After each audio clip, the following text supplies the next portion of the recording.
السلام علیکم ورحمۃ اللہ وبرکاتہ۔ ناظرین، ہر گھر کی خواہش ہوتی ہے کہ اس کے رزق میں برکت ہو، گھر میں سکون ہو، ضروریات پوری ہوں اور اللہ تعالیٰ اپنی رحمتوں کے دروازے کھول دے۔ بہت سی خواتین یہ سوال کرتی ہیں کہ شوہر کی آمدنی بڑھانے اور رزق میں برکت کے لیے وہ کیا کر سکتی ہیں۔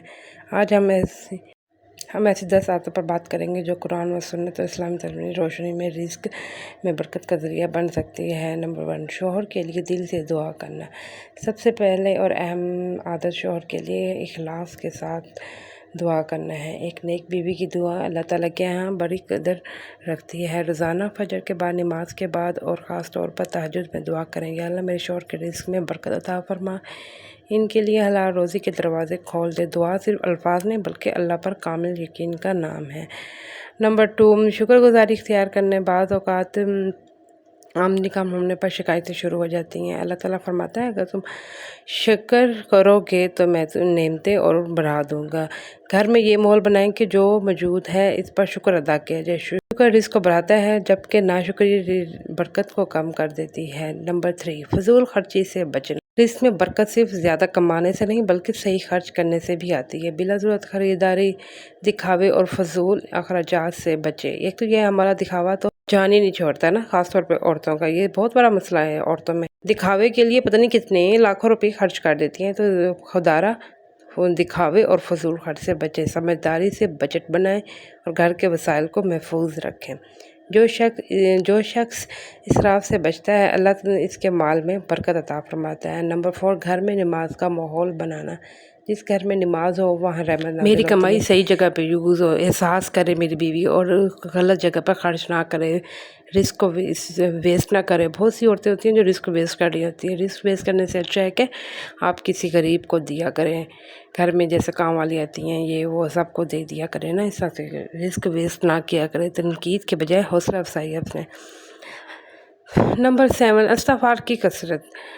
استغفار رزق کے دروازے کھولنے کا عظیم ذریعہ ہے۔ روزانہ کثرت سے پڑھیں استغفر اللہ ربی من کل ذنب اتوب الیہ۔ گھر کے تمام افراد استغفار کو اپنی زندگی کا حصہ بنا لیں۔ استغفار کے بغیر تو آپ لوگوں کا دن ختم بھی نہیں ہونا چاہیے۔ استغفار سے سارے جو رزق کے دروازے ہوتے ہیں نا وہ سارے کھل جاتے ہیں۔ نمبر 8، رشتہ داروں سے حسن سلوک۔ صلہ رحمی یعنی رشتہ داروں کے ساتھ اچھا تعلق رزق میں برکت کا سبب بنتا ہے۔ قطع تعلق برکت کو کم کرتی ہے۔ اگر کسی سے ناراض ہوں تو معاف کرنے کی کوشش کریں اور تعلقات بہتر بنائیں۔ حلال کمائی کی اہمیت۔ رزق میں برکت کا سب سے بڑا راز حلال کمائی ہے۔ بیوی کو چاہیے شوہر کو حلال ذرائع آمدن کی ترغیب دے اور کبھی حرام یا مشکوک آمدنی پر اصرار نہ کرے۔ حلال کم ہو تب بھی اس میں سکون اور برکت ہوتی ہے۔ نمبر 10، قرآن کی تلاوت اور ذکر الہی۔ جس گھر میں صبح صبح اٹھ کے قرآن پاک کی تلاوت ہو، نماز ہو، قرآن کی تلاوت ہوتی ہے، وہاں رحمتوں کا نزول ہوتا ہے۔ روزانہ چند آیات ہی صحیح لیکن قرآن ضرور پڑھا کرے۔ اسکرین پہ جو شو ہو رہی ہے نا یہ تسبیح جو ہے نا یہ 3 صبح کو 100 ٹائم لازمی پڑھا کریں۔ اس سے تو آپ کو جو آپ کے دل میں خواہشات ہوتی ہیں جو بھی ہوتی ہیں یہ سب کچھ آپ کو آسانی سے مل جائے گا۔ یہ دعا جو ہے نا میں کب سے پڑھتی آ رہی ہوں، صبح کے ٹائم میں آپ نے 100 ٹائم پڑھنا ہے، ٹھیک ہے نا۔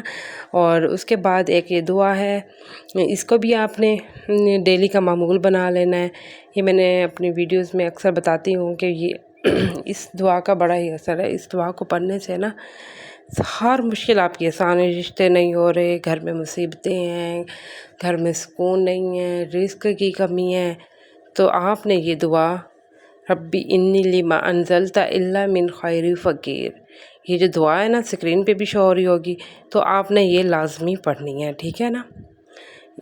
اور استغفار کا معمول تو آپ نے لازمی بنانا ہے۔ استغفار پہلے تو آپ کوشش کریں کہ آپ 2100 ٹائم اول و درود شریف آخر درود شریف کے ساتھ پڑھیں۔ اگر آپ اول آخر درود شریف کے ساتھ نہیں پڑھ سکتے، آپ اسپیسیفک انسان نہیں پڑھ سکتا ہے، خاص طور پہ بچوں کے ساتھ، جیسے میں بچوں کے ساتھ ہوں میں نہیں پڑھ سکتی، سم ٹائم 200 300 600 سے زیادہ مجھ سے نہیں پڑھا جاتا کیونکہ بچے ہیں، نماز بھی نہیں اتنی مشکل سے پڑھنے دیتے ہیں، تو پھر یہ تھوڑا سا اذکار میں تھوڑا سا وہ ہو جاتا ہے نا، چھوٹے بچے ہیں نا، میرے 3 چھوٹے سے بچے ہیں۔ جب تو آپ لوگ کوشش کیا کریں کہ وضو کر کے اسپیشل پڑھا کریں۔ اگر آپ کے پاس پھر بھی وہ نہیں ہے کہ آپ نہیں پڑھ سکتی، کاموں میں مصروف ہوتی ہیں، تو آپ ایسے ہی پڑھ لیا کریں، اٹھتے بیٹھتے چلتے پھرتے۔ میں تو ایسے ہی پڑھتی ہوں کیونکہ بچوں کے ساتھ نہیں پڑھا جاتا نا، تو پھر میں اٹھتے بیٹھتے چلتے پھرتے استغفار پڑھتی رہتی ہوں، ٹھیک ہے نا۔ یہ میں لے کے آئی تھی اپنی کزنس کے لیے گفٹس، عید آنے والی تھی نا، تو میں نے اپنی 2 کزنوں کو گفٹ دیے تھے۔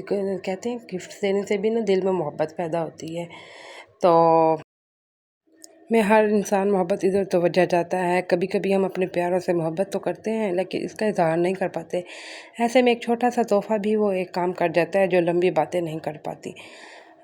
اس لیے اسلام نے بھی تحفے دینے کی بہت حوصلہ افزائی کی ہے۔ نبی پاک صلی اللہ علیہ وسلم نے فرمایا ہے، آپس میں تحفے دیا کرو، محبت بڑھ جائے گی۔ آج ہم جانیں گے کہ تحفے دلوں میں محبت کیوں پیدا کرتے ہیں، یہ عادت ہمارے رشتہ داروں کو کیسے مضبوط بنا سکتی ہے۔ تحفہ محبت کا عالمی اظہار ہے۔ اکثر لوگ کہتے ہیں کہ محبت دل میں ہونی چاہیے، لیکن دل کی محبت جب عمل کی صورت اختیار کرتی ہے تو اس کے اثر کئی گنا بڑھ جاتا ہے۔ جب کوئی شخص ہمیں تحفہ دیتا ہے تو ہمیں محسوس ہوتا ہے کہ اس نے ہمارے بارے میں سوچا، ہمارے لیے وقت نکالا اور اپنی استطاعت کے مطابق خوشی دینے کی کوشش کی۔ تحفے کی قیمت نہیں، اس کے پیچھے موجود جذبہ اہم ہوتا ہے۔ بعض اوقات رشتوں میں غلط فہمیاں پیدا ہو جاتی ہیں، ناراضگیاں بڑھ جاتی ہیں اور دلوں میں فاصلے آ جاتے ہیں۔ ایسے وقت میں ایک چھوٹا سا تحفہ بھی صلح اور محبت کا پیغام بن سکتا ہے۔ تحفہ گویا خاموش زبان ہے جو کہتی ہے میں تمہاری قدر کرتا ہوں۔ ہر انسان چاہتا ہے کہ اسے اہم سمجھا جائے۔ جب کسی کو تحفہ ملتا ہے تو اسے محسوس ہوتا ہے کہ دوسروں کی نظروں میں خاص مقام رکھتا ہے۔ یہ احساس محبت کی گہرائی اور رشتوں کو مضبوط بناتا ہے۔ تحفہ ملنے پر چہرے پر آنے والی مسکراہٹ خود ایک نعمت ہے۔ خوشی کی یہ چھوٹے لمحات رشتوں میں خوبصورتی پیدا کرتا ہے۔ بہت سے لوگ سالوں بعد بھی کسی پیار کا دیا ہوا تحفہ یاد رکھتے ہیں کیونکہ اس کے ساتھ جذبات جڑے ہوتے ہیں۔ بعض لوگ سمجھتے ہیں کہ تحفہ صرف قیمتی چیزوں سے ہونا چاہیے، ایسا نہیں ہے۔ ایک کتاب، ایک پھول، ایک قلم۔ اب میری کزنیں چھوٹی چھوٹی سی تھی تو میں نے ان کے لیے یہ اس طرح سے نا بکٹ ریڈی کر لی تھی۔ اس طرح بکٹ دینے سے نا وہ اتنی خوش ہو گئی تھی نا جب میں ان کو دے کے آئی تھی۔ بعد میں نے یہ ریکارڈنگ کی تھی تو ان کی ماما کو ان کو خود بہت اچھی لگی تھی ساری چیزیں نا۔ میں نے وہی چیزیں لی تھی جو ان کو فیوریٹ لگتی ہیں، مطلب جیسے کہ گلوز وغیرہ، نیل پینٹس، رنگ، اس طرح سے، ٹھیک ہے نا۔ بچے چھوٹے تحفوں سے بہت خوش ہوتے ہیں، اس طرح والدین کو دیا گیا معمولی سا تحفہ بھی ان کے دل میں خوشی پیدا کرتا ہے۔ تحفے کی قیمت نہیں، اس کے پیچھے موجود محبت دل جتنی ہے۔ اللہ تعالیٰ ہمارے دلوں میں ایک دوسرے کے لیے محبت اور اخلاص اور خیر پیدا فرمائے، آمین۔ ناظرین، اگر آپ چاہتے ہیں کہ آپ کے رشتوں میں محبت اور خوشیاں بڑھیں تو آج ہی تحفے دینے کی عادت اپنائیں۔ یاد رکھیں، ایک چھوٹا سا تحفہ بھی کسی کے دل میں بڑی خوشی اور محبت پیدا کر سکتا ہے۔ اگر یہ ویڈیو آپ کو پسند آئی ہے تو اسے لائک کریں، اپنے دوستوں کے ساتھ شیئر کریں، خاندان کے ساتھ شیئر کریں اور ہمارے چینل کو سبسکرائب کرنا نہ بھولیں۔ اللہ تعالیٰ آپ کے گھروں کو محبت و سکون اور برکتوں سے بھر دے۔ اللہ حافظ۔